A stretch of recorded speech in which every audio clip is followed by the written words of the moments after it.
జై భారత మాత. అమ్మమ్మ కబుర్లకి ఆహ్వానం. ఈ రోజున నేను మీకు ఒక అద్భుతమైన కథ చెప్పబోతున్నాను. ఇది భోజ మహారాజు కాలంలో జరిగిన కథ. భోజ మహారాజు ఎవరు?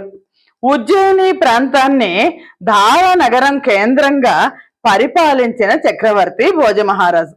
భోజ మహారాజు కవి పండితులకు పోషణనిచ్చారు. ఆయన స్వయంగా కవి పండితుడు. సంస్కృత భాష అంటే చాలా ఇష్టం. ఈ భోజ మహారాజు ఆస్థానంలో ఎవరైనా సరే కవులు కానీ పండితులు కానీ ఉంటే ఇంకా వాళ్ళు వెనక్కి తిరిగి చూసుకోక్కర్లేదు. జీవితం అంతా హాయిగా గడిచిపోతుంది. అందుకని దేశం మొత్తం నుంచి కవులు పండితులు భోజ మహారాజు ఆయన ప్రాబల్యం కోసం, ఆయన ఆస్థానంలో ఆస్థాన కవిగా ఉండడం కోసం ధారా నగరానికి వస్తుండేవాళ్ళు. ఈ ధారా నగరానికి వచ్చి మహారాజు గారి ఆస్థానానికి వచ్చి తమ కవిత్వాన్ని వినిపించి ఆస్థాన కవి పదవిని పొందాలి అనేది అందరికీ కూడా ఒక ఆశగా ఉండేది. కానీ ఎంతో మంది కవి పండితులు భోజ మహారాజు ఆస్థానంలో ఉన్నప్పటికీ అందులో ఒక ముగ్గురు కవులు చాలా స్వార్థపరులు ఉండేవాళ్ళు. వీళ్ళు కొత్త కవులు ఎవరిని కూడా ఆస్థాన కవిగా రానిచ్చేవాళ్ళు కాదు. ఈ ముగ్గురు కవులు కూడా ఒకళ్ళు ఏకసంథాగ్రాహి, రెండో వాళ్ళు ద్విసంథాగ్రాహి, మూడో వాళ్ళు త్రిసంథాగ్రాహి. ఈ ఏకసంథాగ్రాహి అంటే అతనికి ఒక్కసారి ఎక్కడైనా ఏదైనా వినంగానే ఆయన అప్పచెప్పేయగలరు. ఆ శక్తి ఉంది ఆయనకి. ఒక్కసారి వింటే ఇది ఇదివరకే నేను విన్నాను అని చెప్పేయగలరు. 2 సార్లు వింటే చెప్పేయగలరు ద్విసంథాగ్రాహి, 3 సార్లు వింటే చెప్పేయగలరు త్రిసంథాగ్రాహి. ఎవరైనా ఒక కవి కొత్తగా భోజ మహారాజు ఆస్థానానికి వస్తే మహారాజు గారు అనేవారు, ఒకసారి మీ కవిత్వాన్ని వినిపించండి అనేవాళ్ళు. వాళ్ళు పాపం తాళపత్రాలు తీసి ఆ కవిత్వాన్ని వినిపిద్దామని అనుకునేవాళ్ళు. వాళ్ళు వాళ్ళ పాండిత్యాన్ని, వాళ్ళ రాసిన పద్యాన్నో శ్లోకాన్నో దేన్నో వినిపించంగానే ఈ ఏకసంథాగ్రహ అనేవాడు, మహారాజా ఇదివరకే నేను ఇది విన్నాను అని దాన్ని మొత్తం అంతా చెప్పేసేవాడు. ఒకసారి కవి చెప్పాడు, రెండోసారి ఏకసంథాగ్రహ చెప్పాడు కదా, 2 సార్లు అయింది. దాంతో ద్విసంథాగ్రహ అనేవాడు, మహారాజా ఇది నేను కూడా విన్నాను ఇది అనేవాడు. త్రిసంథాగ్రహ అనేవాడు, మహారాజా ఇది నేను కూడా విన్నాను అనేవాడు. అనేసరికి మహారాజు గారికి కోపం వచ్చేది. ఇదివరకు ఎవరో రాసిన కవిత్వాన్ని మీ కవిత్వం అని చెప్పుకోవడానికి నామోషి లేదా మీకు? మీరు ఆస్థానానికి వచ్చి కవిత్వాన్ని చెప్పారు కాబట్టి కొంచెం సంభావన తీసుకెళ్ళండి అని భారీగా సంభావన ఇచ్చి పంపించేసేవాళ్ళు, కానీ ఆస్థాన కవి పదవి ఇచ్చేవాళ్ళు కాదు. మహారాజు గారికి వీళ్ళు ముగ్గురు చేస్తున్న మోసం తెలియదు. ఇలాంటప్పుడు ఒకసారి ఒక గొప్ప పండితుడు, ఆయన ఎక్కడో మగధలో ఉన్నారు, ఆయనకి చాలా దారిద్ర్యంతో అనుభవిస్తున్నారు. వాళ్ళందరూ చెప్పారు, భోజ మహారాజు ఆస్థాన కవి పదవిని పొందండి, మీరు చాలా బాగా కవిత్వం రాస్తున్నారు అని అంటే ఆయన అక్కడి నుంచి నడుచుకుంటూ ఈ ధారా నగరానికి వచ్చారు. ధారా నగరానికి వచ్చేసరికి ధారానగరం చూస్తే ధారానగరాన్ని విద్యలకు కళలకు పుట్టినిల్లు అంటారు. ధారానగరం నిండా కవులే ఉన్నారు. అందరూ సంస్కృత భాష పాండిత్యంతో మాట్లాడుతున్నారు. ఆయన వచ్చేసరికి అక్కడ ఉన్న వాళ్ళందరూ కూడా మామూలుగా ఎక్కడ భోజనం చేయడానికి చేస్తారు కదా, చేసినప్పుడు వాళ్ళు చెప్పారు, ఆస్థాన కవి పదవి మాత్రం ఎవ్వరు రానివ్వరు, అక్కడ 3 కవులు ఉన్నారు, ఆ 3 కవులు ఆస్థానంలో ఉన్నప్పుడు ఎవరు భోజ మహారాజు దగ్గరికి కూడా కవిత్వం తీసుకుని వెళ్ళలేరు అని చెప్పారు. ఇతనికి చాలా బాధ వచ్చింది. పెద్ద వయస్సు, అయ్యో ఇంత ఆశ పెట్టుకుని వచ్చాను నేను ధారానగరానికి అని. ఆ ధారానగరం బయట ఒక దేవాలయం ఉంది, శివాలయం.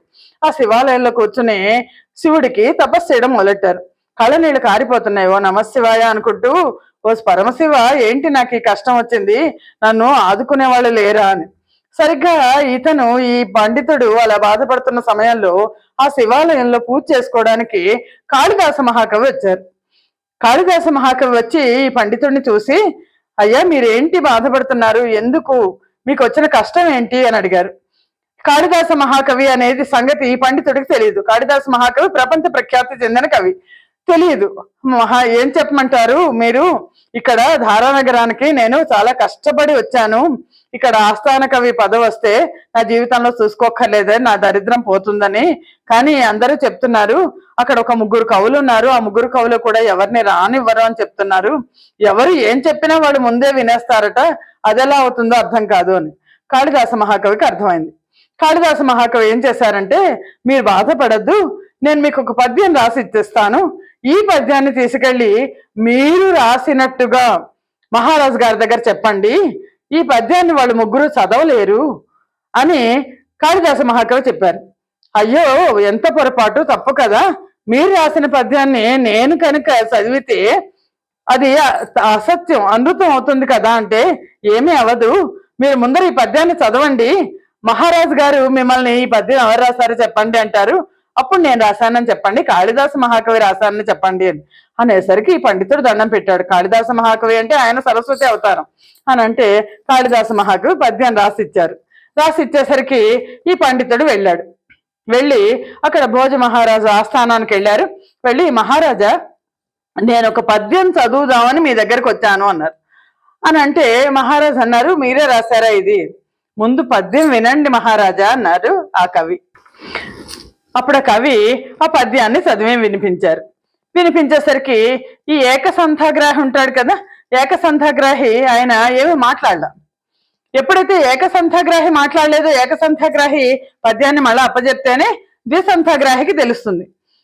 ఏకసంథాగ్రాహి మాట్లాడకపోయేసరికి ద్విసంథాగ్రాహి ఆయన కూడా మాట్లాడలా, త్రిసంథాగ్రాహి అయినా మాట్లాడలా. మహారాజు ఈ ముగ్గురు కవుల వైపు చూశారు. ఈ పద్యాన్ని మీరు ఇదివరకు ఎప్పుడైనా విన్నారా అని. ఏకసంథాగ్రాహి తల ఊపాడు, లేదని. ద్విసంథాగ్రాహి నేను వినలేదు మహారాజా అన్నాడు. ద్విసంథాగ్రాహి అయ్యో అసలు నాకు తెలియదు అన్నాడు.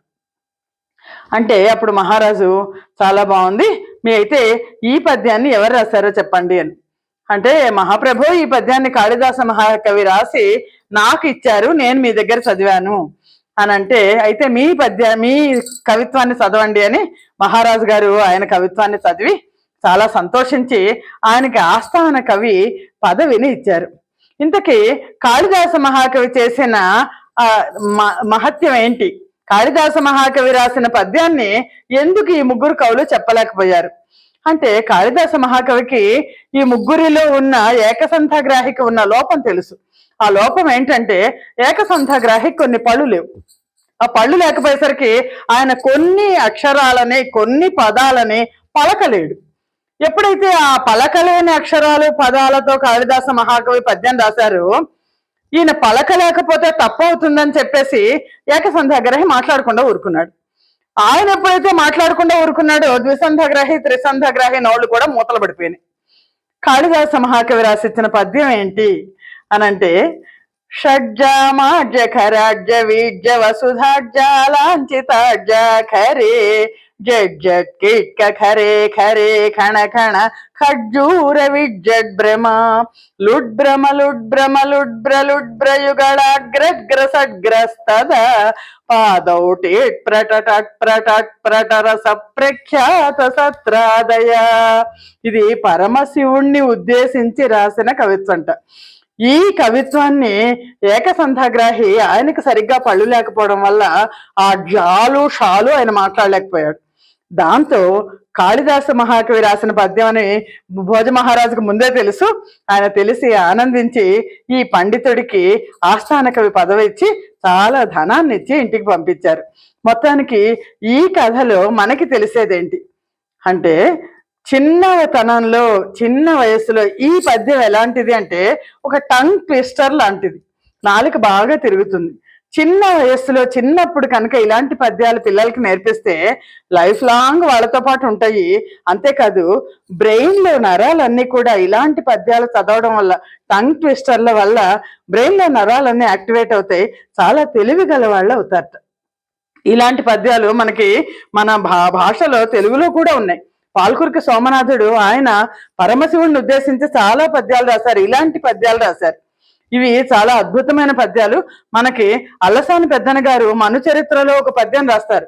ఆ పద్యం ఏంటంటే, ఆ ప్రవరాఖ్యుడు పైన హిమాలయాల పైనుంచి చూసి ఆ గంగ ఎలా పడుతోందో, ఎలాంటి శబ్దాలు వస్తోందో, కిందికొచ్చి ఎలా ప్రశాంతంగా పారుతోందో, ఇదంతా కూడా ఆ పద్యంలో కనిపిస్తుంది. నేను అనుకోవడం వస్తే ఈ స్కూల్స్ లో తెలుగులో ఈ పద్యం ఉందనుకుంటాను.